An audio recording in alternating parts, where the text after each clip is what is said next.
Hablemos de la definición de lo que es la conciencia. Creo que es algo que elude algunos de los más grandes trabajos filosóficos que he leído. Entre ellos diría un gran número de tratados acerca de la conciencia y nunca la terminan de definir. Mi definición de la conciencia cabe en una sola oración. La conciencia es el proceso de crear múltiples bucles de retroalimentación con el fin de crear un modelo de ti mismo en el espacio con respecto a los demás y en el tiempo para satisfacer ciertas metas.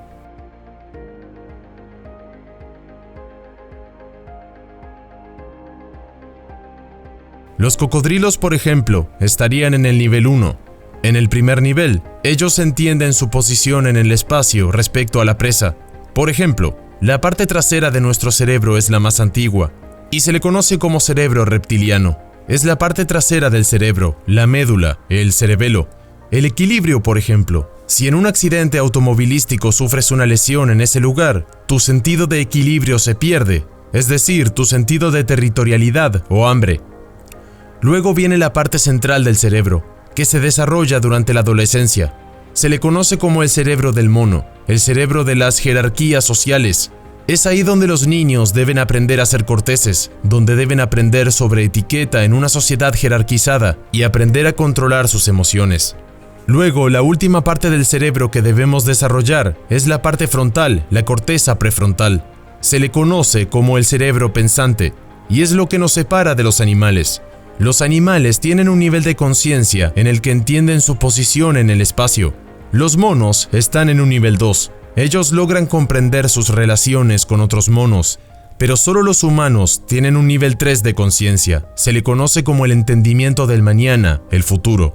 Soñamos despiertos, programamos, planeamos. Los animales no tienen esa capacidad. En ellos todo es instinto.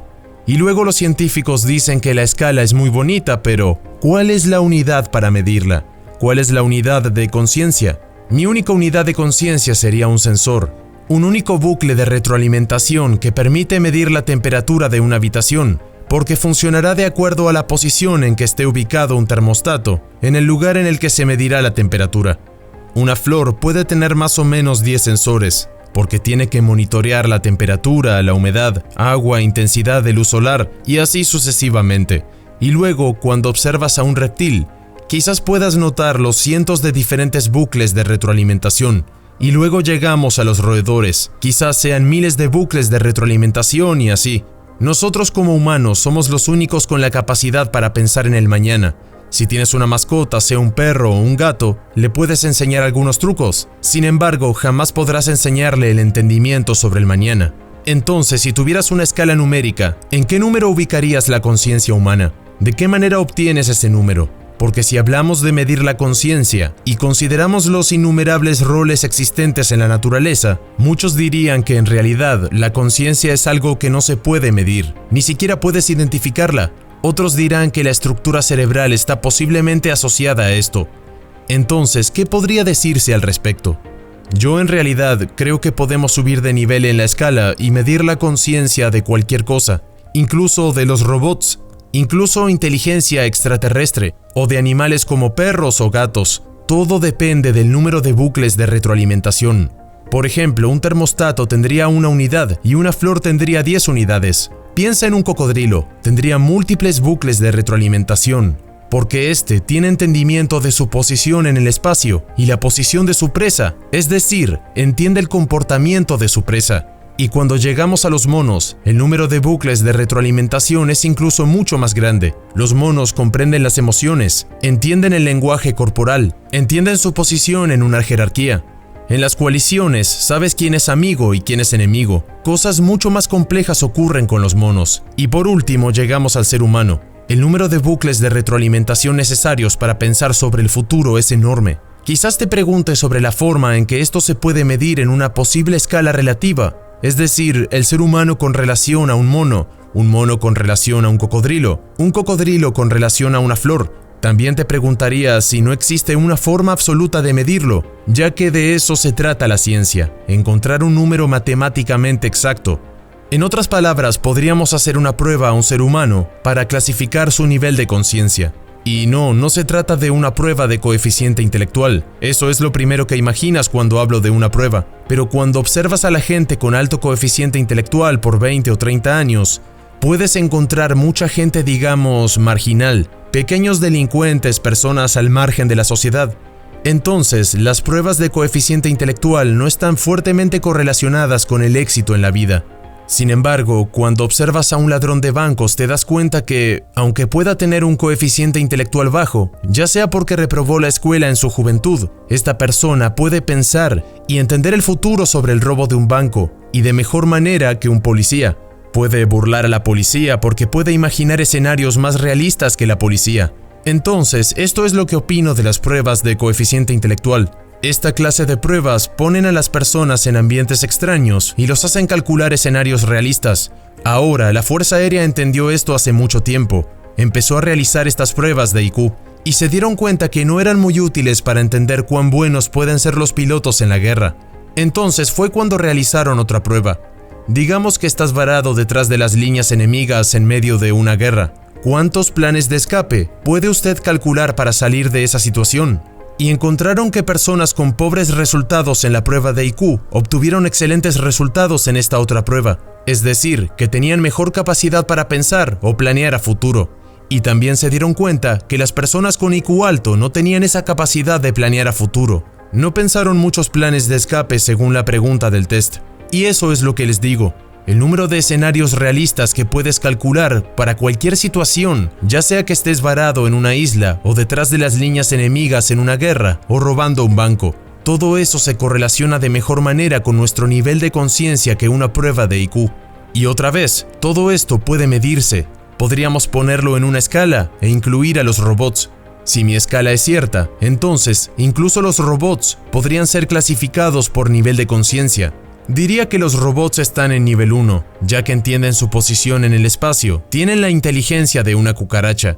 Asimo es uno de los robots más avanzados en el mundo. Yo entrevisté al creador de Asimo, y este admitió que Asimo tiene la inteligencia de un insecto. Esto es exactamente lo que dice el desarrollador de uno de los robots más avanzados en el planeta Tierra. Ahora en el MIT están tratando de desarrollar robots con algunas emociones. Eso sería el comienzo del nivel 2. E incluso un poco de nivel 3, debido a que los robots pueden pensar en el futuro en una dimensión. Ellos pueden pensar, por ejemplo, en el flujo del aire en el ala de un avión. Y eso es todo. Nosotros podemos pensar el futuro en múltiples escalas. Por ejemplo, arroja a alguien en una isla desierta y deja que sobreviva. Ponga a alguien detrás de las líneas enemigas. Y de repente te darás cuenta que tienes que tener un completo y muy complejo sentido común sobre las nociones del espacio, tiempo y las otras personas para poder escapar de las líneas enemigas. Ahora hablemos un poco acerca de la relación entre el cerebro y, primer lugar, y la conciencia. ¿Cómo surge el cerebro? ¿En qué lugar exactamente y cómo funciona todo ese proceso? Para comenzar, digamos que históricamente hemos tenido algo llamado dualismo, donde el espíritu, el alma, era algo completamente diferente al cuerpo. Entonces, en los últimos 50 años hemos desarrollado y entendido un poco sobre la neurociencia. Nos empezamos a dar cuenta que el cerebro es wetware, es decir, no es ni hardware ni software. El cerebro es un wetware, que significa un software llamado la mente. Entonces comenzamos una teoría unificada para que la mente sea un software corriendo en el wetware del cerebro. Pero ahora tenemos el siguiente nivel de evolución, es el de conectoma. El entonces presidente Barack Obama y la Unión Europea invirtieron $1 billón para crear el conectoma, que consistía en un mapa de todo el circuito neuronal de la mente humana. Así que un día tendremos dos discos, tendremos un genoma y un conectoma. El primero tiene un mapa de todos los genes de nuestro cuerpo y el otro tendrá todas las vías neuronales de la mente, lo cual contiene emociones, memorias y sensaciones. Y en cierto sentido estamos retrocediendo cientos de años en el pasado. Ahora estamos separando el cuerpo de la mente al tener el genoma y el conectoma y darse cuenta que cuando mueres, en cierto sentido, el genoma y el conectoma aún viven. ¿Quiere decir esto que seré inmortal? Bien, parafraseando a Bill Clinton, depende de cómo tú te defines a ti mismo. Si no eres más que wetware corriendo un software, entonces cuando mueres, oye, lo siento mucho amigo, pero desaparecerás. Pero si eres un conectoma y tu genoma sobrevive, en cierto sentido una parte tuya vivirá para siempre.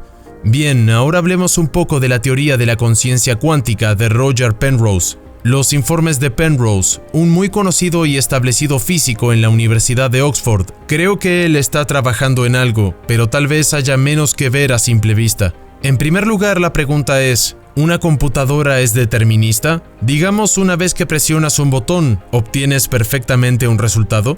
La respuesta es sí. Un computador no es nada más que un montón de transistores al que le presionas un botón y automáticamente obtienes un resultado.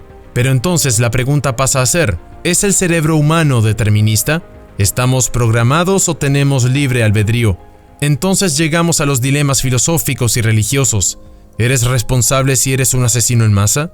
¿Por qué ponemos a las personas en una cárcel? ¿Por qué castigamos a la gente? Toda nuestra sociedad se basa en la cuestión del libre albedrío. Si somos un montón de transistores, entonces no hay libre albedrío. En cierto sentido, no estoy de acuerdo con la teoría determinista, que dice que somos nada más que un montón de transistores disfrazados de neuronas. Eso sería algo totalmente determinista, tanto que un día podremos ser modelados con máquinas. Lo que yo creo es que en verdad todos tenemos cierto grado de libre albedrío. Sin embargo, este es diferente al libre albedrío de Penrose y otras personas que han escrito sobre el tema. Por ejemplo, si tengo una imagen en movimiento de una película de Hollywood, todo es determinista, es decir, conozco el inicio y conozco el final. Las personas en la película podrían decir tengo libre albedrío, soy el maestro de mi destino, pero tú y yo sabemos que hay un botón de play. Y ese botón de play significa que todo está escrito. Lo que significaría que todo esto que estoy diciendo también está escrito. Y eso también significaría que el resultado de esta conversación también está escrito. Y yo no creo en eso por muchas razones. En primer lugar, hay un principio de incertidumbre de Heisenberg. Si tengo dos planetas Tierra creados hace 4.500 millones de años y luego oprimo el botón de play 400.500 millones de años después, ¿tendría entonces dos planetas tierras gemelos? ¿Los seres humanos evolucionarían en ambos? La respuesta es probablemente no, debido a este principio de incertidumbre de Heisenberg. Entonces, la mecánica cuántica juega cierto papel en la mente humana. Ahora, si investigas un poco para intentar modelar una neurona, te darás cuenta que las neuronas tienen fugas, son confusas, no son digitales, no están simplemente encendidas o apagadas. Algunas veces se filtran, tienen todo tipo de deficiencias. Las neuronas no son totalmente deterministas, y creo que cuanto más estrecha es una neurona, más fugaz se vuelve. Y esos son los efectos de la mecánica cuántica. En pensar en que ese es el por qué no podemos construir un robot con inteligencia humana. Yo en verdad creo que un día podremos hacerlo. Podremos crear robots con inteligencia casi similar a la humana, que sea prácticamente indistinguible, y que sean capaces de pasar la prueba de Turing. Siendo así, no estaría totalmente en desacuerdo con mi colega Penrose, porque pienso que algún día podríamos tener un robot que pase la prueba de Turing. Sin embargo, también creo que hay efectos cuánticos. De lo contrario, seríamos totalmente deterministas en el cerebro. La fuga en las neuronas tiene efectos en la mecánica cuántica que se manifiesta a nivel de iones. Por supuesto, debido a que se tiene el transporte en iones a través de neuronas para permitir ser disparados, estos son entonces pequeños efectos. En su mayor parte el cerebro parece determinista, pero realmente creo que en última instancia hay libre albedrío. Lo que pienso es que en última instancia todos nosotros somos maestros de nuestro propio destino. Esto es Universo Consciente. Si te ha gustado este video, puedes dar like, comentar o suscribirte. ¡Vamos, inténtalo! Te estamos esperando.